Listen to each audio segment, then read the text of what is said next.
بسم الله الرحمن الرحيم الحمد لله نحمده ونستعينه ونستغفره ونعوذ بالله من شرور أنفسنا ومن سيئات أعمالنا. من يهده الله فلا مضل له ومن يضلله فلا هادي له، وأشهد أن لا إله إلا الله وحده لا شريك له، وأشهد أن محمدا صلى الله عليه وسلم عبده ورسوله. يا أيها الذين آمنوا اتقوا الله حق تقاته ولا تموتن إلا وأنتم مسلمون. يا أيها الناس اتقوا ربكم الذي خلقكم من نفس واحدة وخلق منها زوجها وبث منهما رجالا كثيرا ونساء، واتقوا الله الذي تساءلون به والأرحام إن الله كان عليكم رقيبا.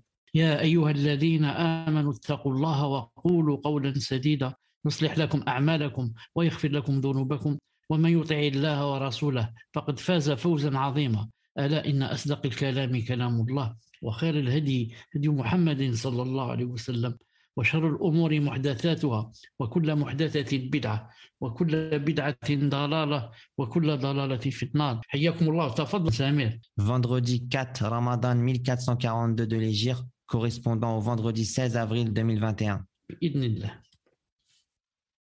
Nous avons vu dans le cours précédent que pour que le jeûne de Ramadan soit obligatoire, il faut que la personne soit premièrement musulmane, deuxièmement pubère, troisièmement dotée de raison, quatrièmement capable physiquement, cinquièmement, il faut que la personne soit résidente, sixièmement, exempt de tout empêchement.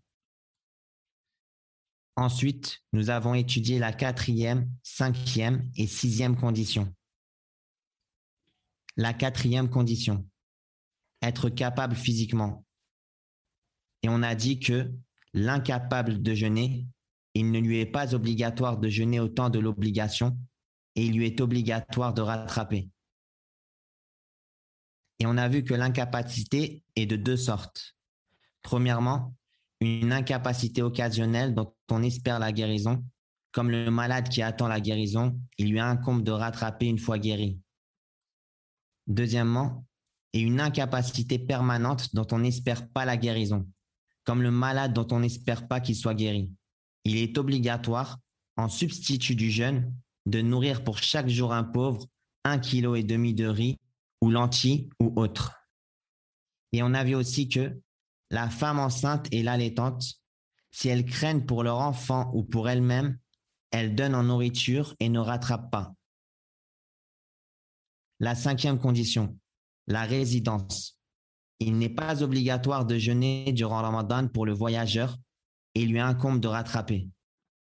Quant au voyageur à qui il est pénible de jeûner, il lui est obligatoire de manger et rattraper. Quant à celui à qui il n'est pas pénible de jeûner pendant le voyage, les savants ont divergé dans la désignation du meilleur dans son cas, le jeûne ou la rupture. Cheikh Ibn al-Uthaymin alayhi rahmatullah a choisi le jeûne. La sixième et dernière condition, l'absence des empêchements. Ce sont les menstrues et les lochis pour la femme seulement. Il ne lui est pas permis de jeûner alors qu'elle est en état de menstrue ou de lochis, mais il lui est obligatoire de rattraper après Ramadan. Quant au cours d'aujourd'hui, on verra, incha'Allah ta'ala, les annulatifs du jeûne. Les annulatifs du jeûne. Les annulatifs sont de deux sortes. A. Ce qui annule le jeûne et rend obligatoire le rattrapage seulement. B. Et ce qui annule le jeûne et rend obligatoire le rattrapage ainsi que l'expiation. Donc, par rapport au cours d'aujourd'hui, Inch'Allah Ta'ala, ça a rapport avec les annulatifs, c'est-à-dire ce qui annule le jeûne. Et les annulatifs se divisent en deux sortes. Il y a ce qui annule le jeûne et rend obligatoire seulement de rattraper le jour, un jour seulement. Et il y a, parmi les annulatifs, ce qui annule le jeûne et rend obligatoire le rattrapage ainsi que l'expiation, c'est-à-dire de jeûner 2 mois consécutifs ou alors de nourrir 60 pauvres, pour celui qui ne peut pas jeûner. Donc nous, on va commencer, Inch'Allah Ta'ala, le cours d'aujourd'hui, ce qui annule le jeûne et rend obligatoire le rattrapage du jour seulement. Premièrement, ce qui annule le jeûne et rend obligatoire le rattrapage seulement. Numéro 1, les menstrues et les lochis. Celle qui est atteinte par les menstrues ou les lochis, même au dernier instant de la journée, voit son jeûne s'annuler. Il lui incombe de rattraper ce jour selon le consensus des savants. Donc une femme, si elle est atteinte par les menstrues ou les lochis, même s'il reste seulement 1 minute pour le coucher du soleil, il lui incombe de rattraper ce jour. Et elle ne va pas dire il restait seulement quelques minutes ou bien il restait 1 minute. Non. Et cela d'après Ijma' al-Ulama. Deuxièmement, vomir volontairement. S'il est pris de vomissement et que ce dernier sort par lui-même, il ne lui incombe aucun rattrapage ni expiation. Et ce sans divergence entre les savants. En raison du hadith d'Abu Huraira radiyallahu anhu où le prophète alayhi salatu wassalam a dit « Celui qui vomit involontairement n'aura pas à rattraper le jeûne. Et celui qui se fera vomir volontairement, qu'il rattrape son jeûne. » Sahih Abi Daoud, numéro 2380. Donc, ce qui annule aussi le jeûne et demande le rattrapage d'un jour, c'est le fait de se faire vomir. Mais si par contre, le vomissement, ce n'est pas nous qui le commandons et que lui-même sort de nous sans qu'on le veuille, dans ce cas, on se rince la bouche et on ne rattrape pas le jour. Mais si par contre, on a des difficultés à terminer le jour, on a des maux, on a des malaises, et on introduit les doigts dans la bouche pour vomir, dans ce cas, on doit rattraper le jour bi'idhnillahi ta'ala. C'est pourquoi il n'est pas permis de vomir volontairement, sauf pour une extrême nécessité. Avec la remarque que ce n'est pas n'importe quelle personne qui a juste un petit malaise qui va dire je vais me faire vomir. Mais c'est dans l'extrême nécessité. Il ne reste que cette solution, alors je me vomis et je rattrape un jour bi'idhnillahi subhanahu wa ta'ala. Mais si se vomit volontairement, sans nécessité, c'est grave pour lui bi'idhnillahi ta'ala. Troisièmement, la masturbation volontaire. Cela consiste à faire volontairement sortir le sperme sans rapport charnel, comme la masturbation avec la main ou autre, dans l'intention d'éjaculer avec plaisir. Si une telle chose sort de lui, volontairement, et se rappelant qu'il jeûne, son jeûne s'annule. Il a commis un péché et il lui est obligatoire de rattraper ce jour pour la plupart des savants. Beaucoup d'entre eux disent que même il doit rattraper 2 mois consécutifs. Mais l'avis le plus fort, Inch'Allah Ta'ala, c'est qu'il a fait un péché, il a commis un péché et qu'il doit rattraper ce jour. Non. La preuve de cela est la parole d'Allah Ta'ala dans le hadith Qudsi concernant le jeûneur. Il abandonne sa nourriture, sa boisson et son plaisir pour moi, rapporté par Al-Bukhari et Muslim. Or, la masturbation est un plaisir, de même que la sortie du sperme. Donc Allah Ta'ala a dit dans le hadith Qudsi, qu'est-ce qu'il a dit? Mon serviteur abandonne sa nourriture, sa boisson et son plaisir pour moi, pour mon visage pendant le Ramadan. Or, celui qui a fait la masturbation n'a pas abandonné son plaisir. Il a abandonné la boisson et la nourriture, mais il n'a pas abandonné son plaisir. Non. Quatrièmement, l'intention de rompre.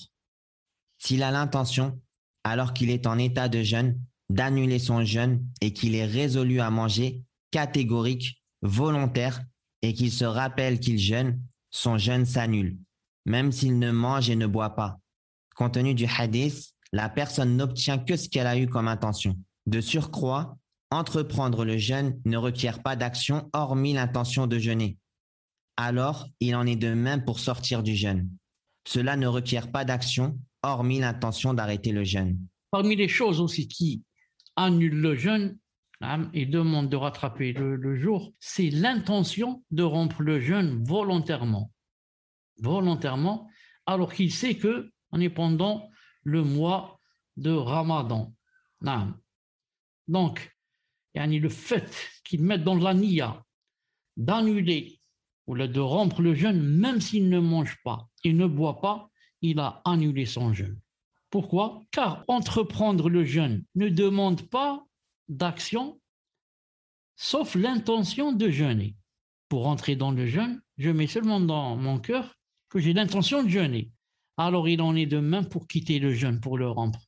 Cela ne requiert pas d'action, sauf l'intention d'arrêter le jeûne. C'est-à-dire, comme pour commencer à jeûner, on a besoin seulement de l'intention, la même chose pour arrêter de jeûner, on a besoin seulement de l'intention. Donc, quiconque met dans son cœur qu'il arrête de jeûner, il a arrêté. Non. Pourquoi j'ai écrit ça, arrête-toi au prochain restaurant? Ça me rappelle la parole de Cheikh Ibn Uthaymin, qui a dit, si quelqu'un, par exemple, il est en voyage et il jeûne. En voyage, il veut jeûner, il jeûne, il ne veut pas, il ne veut pas. Mais quelqu'un a décidé de jeûner pendant le voyage. Ensuite, par exemple, il dit à quelqu'un, arrête-toi au prochain restaurant, on va manger. Yani, puisqu'on est pendant le voyage, on va manger, on rattrape Inch'Allah après Shawwal. Il a dit, ensuite ils arrivent au restaurant, ils le trouvent fermé. Il a dit, ils ont annulé leur jeûne.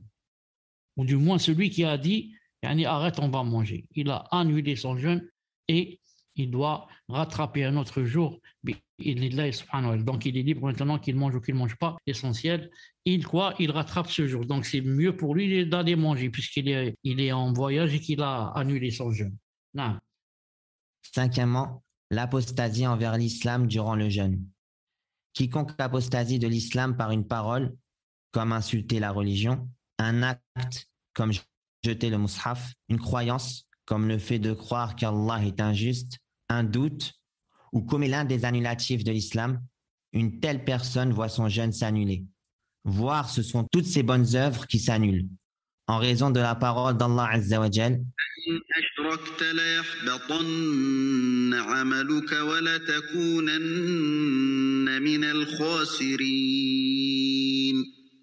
Si tu donnes des associés à Allah, ton œuvre sera certes vaine. Az-Zumar, verset 65. Quiconque quitte l'islam, apostasie, et quelqu'un qui a vraiment su ce qu'est l'islam, et quelqu'un dont l'islam et sa lumière sont rentrés, sont arrivés au plus profond de son cœur, jamais une apostasie entre parenthèses. Vous vous rappelez même ce qu'a dit César, si vous vous rappelez.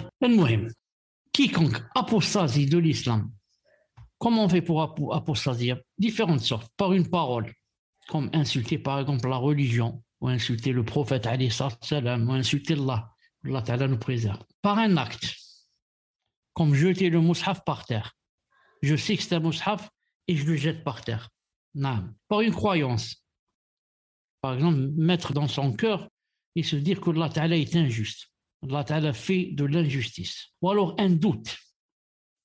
Je ne sais pas, il y a le paradis, il n'y a pas, il y a l'enfer, il n'y a pas, il y a une rencontre avec Allah Ta'ala, il n'y a pas. Entre parenthèses, je ne parle pas des Wessawis. Les Wessawis, quand quelqu'un les pousse, il ne sort pas de l'islam. Non, il ne sort pas de l'islam, même si les Wessawis sont graves. Mais le Muhim, quand il est avec son cœur apaisé, il ne dit pas il n'y a pas d'Allah, il n'y a pas de paradis, il n'y a pas d'enfer, il n'y a pas la rencontre d'Allah. Et quand il y a des waswas, il est excusé. Le Muhim, il doit repousser le maximum. Ou comme l'un des annulatifs de l'islam, les autres annulatifs. Alors une telle personne voit son jeûne s'annuler. Pire encore, toutes ces bonnes œuvres qui s'annulent, toutes les bonnes œuvres, depuis qu'il est musulman, vont s'annuler. Subhanallah, Allah al-Musta'an. À cause de la parole de Allah Azza wa Jal. Et si tu donnes des associés, Allah Ta'ala dit au prophète sallallahu alayhi wa sallam, si tu donnes des associés à Allah, alors ton œuvre sera vaine. Non. Donc c'est très grave pour celui qui a apostasié des années d'adoration. Il a fait le Hajj, il a fait peut-être 3 ou 4 Umrah, combien qu'il a donné d'argent, combien qu'il a prié la nuit, combien qu'il a jeûné. Ensuite, il se retrouve avec des œuvres vaines. Toutefois, s'il se repent, ses bonnes actions lui reviendront, vu la parole d'Allah Ta'ala. ومن يرتدد منكم عن دينه فيمت وهو كافر فأولئك حبطت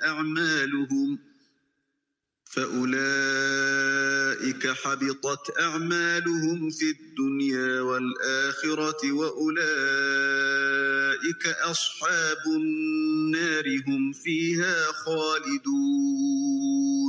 Et ceux qui parmi vous abjureront leur religion et mourront infidèles, vaines seront pour eux leurs actions dans la vie immédiate et la vie future. Voilà les gens du feu, ils y demeureront éternellement. Al-Baqarah, verset 217. Alors on a dit toutefois, s'il se repent avant de mourir, alhamdulillah, Allah Azza wa Jal, par sa grande et très grande miséricorde, lui rend toutes les bonnes œuvres qu'il a faites. Non, mais à condition quoi? À condition qu'il revienne avant de mourir. C'est-à-dire à condition qu'il ne meure pas en apostat, qu'il ne meure pas en kéfir. C'est quoi la preuve? La preuve très simple. Allah Ta'ala dit, traduction rapprochée, et ceux qui parmi vous abjureront et quitteront et nieront leur religion et mourront, mourir, ça s'écrit avec un seul R. Vous m'allez ralto, je sais, ce sont les autres qui sont trompés.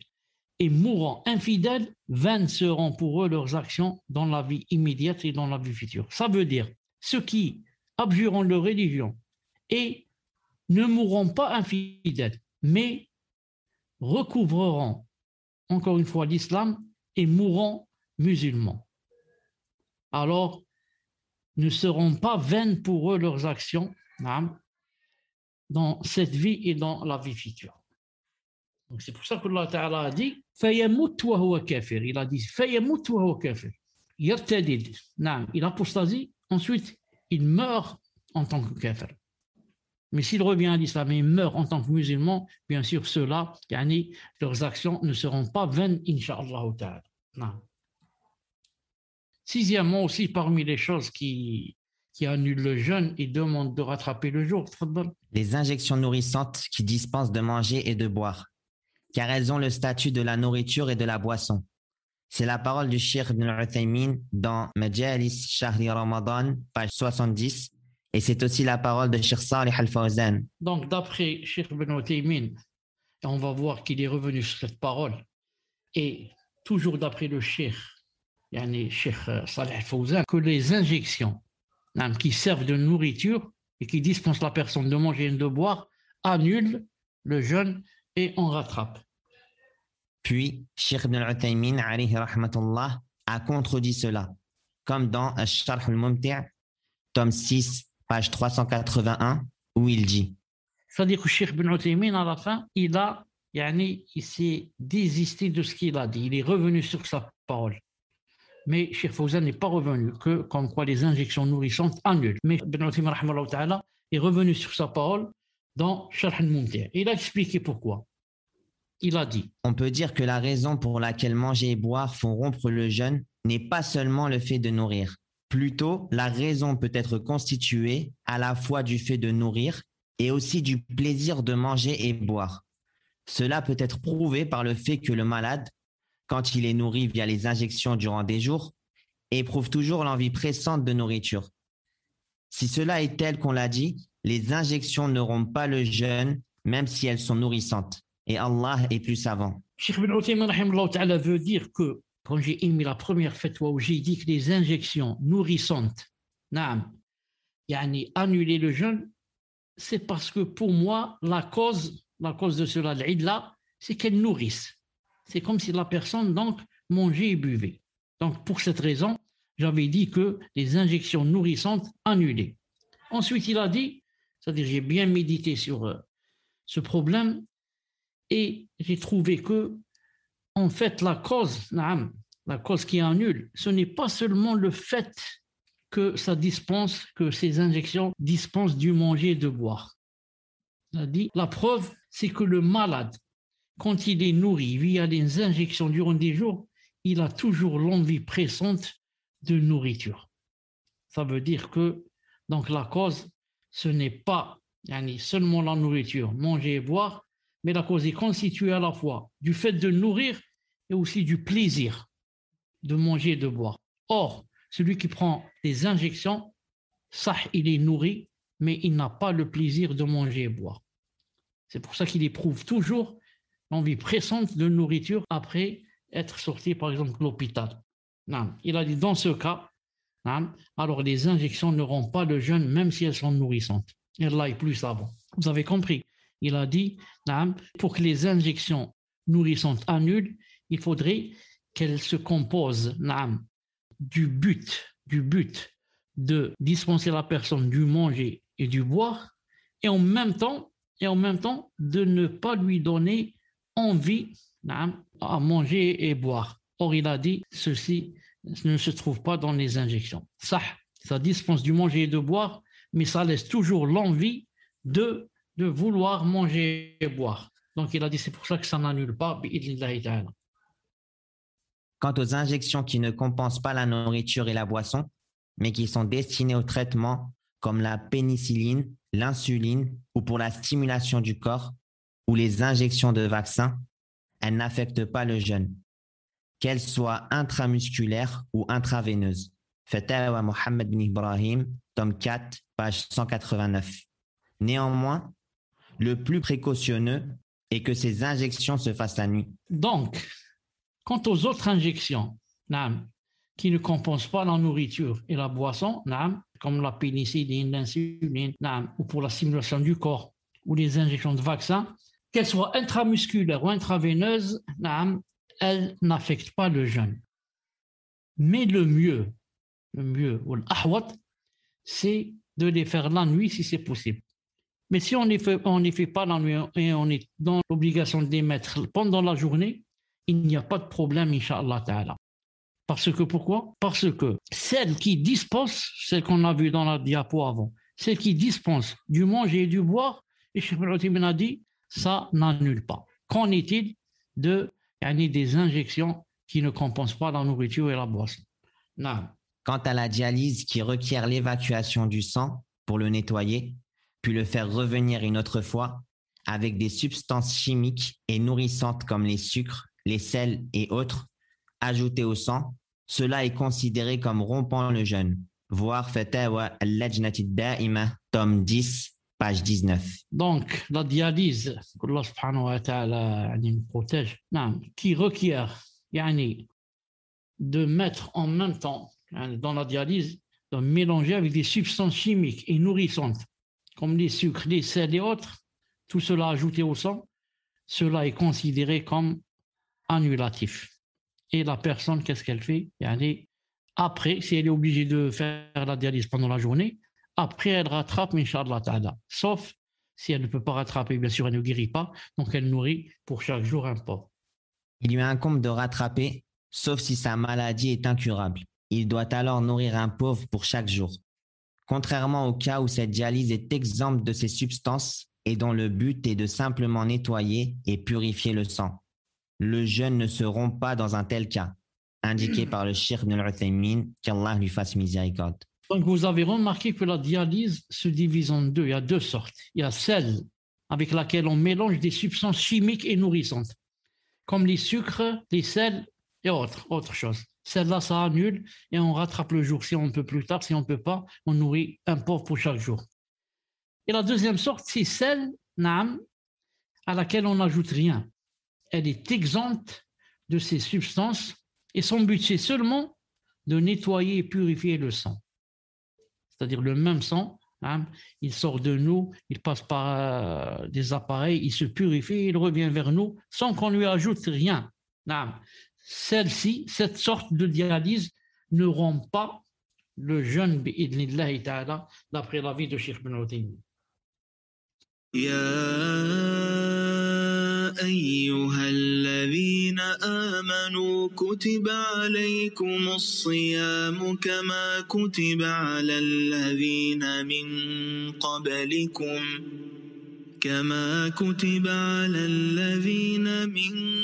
قبلكم لعلكم تتقون. En fait, c'était le cours d'aujourd'hui. Je l'ai voulu un peu court, car c'est le Ramadan. إن هذا القرآن يهدي للتي هي أقوم ويبشر المؤمنين الذين يعملون الصالحات أن لهم أجرا كبيرا. Certes, ce Coran guide vers ce qu'il y a de plus droit, et il annonce aux croyants qui font de bonnes œuvres qu'ils auront une grande récompense. عن أبي هريرة رضي الله عنه أن رسول الله صلى الله عليه وسلم قال: ومن سلك طريقا يلتمس فيه علما سهل الله له به طريقا إلى الجنة. رواه مسلم. D'après Abu Huraira, radiallahu anhu, le prophète alayhi salatu wassalam a dit: celui qui emprunte un chemin par lequel il recherche une science, Allah lui fait prendre par cela un chemin vers le paradis. Le prochain cours, Inch'Allah Ta'ala, vous le trouverez sur Twitter et sur le web, Inch'Allah Ta'ala. Assalamu alaikum wa rahmatullahi wa barakatuh. وعليكم السلام ورحمة الله وبركاته. بارك الله فيكم شيخ، جزاكم الله خيرا، حفظكم رضي الله عنكم شيخنا. آمين، بارك الله فيكم. السلام. صح فطوركم. صح فطوركم شيخ.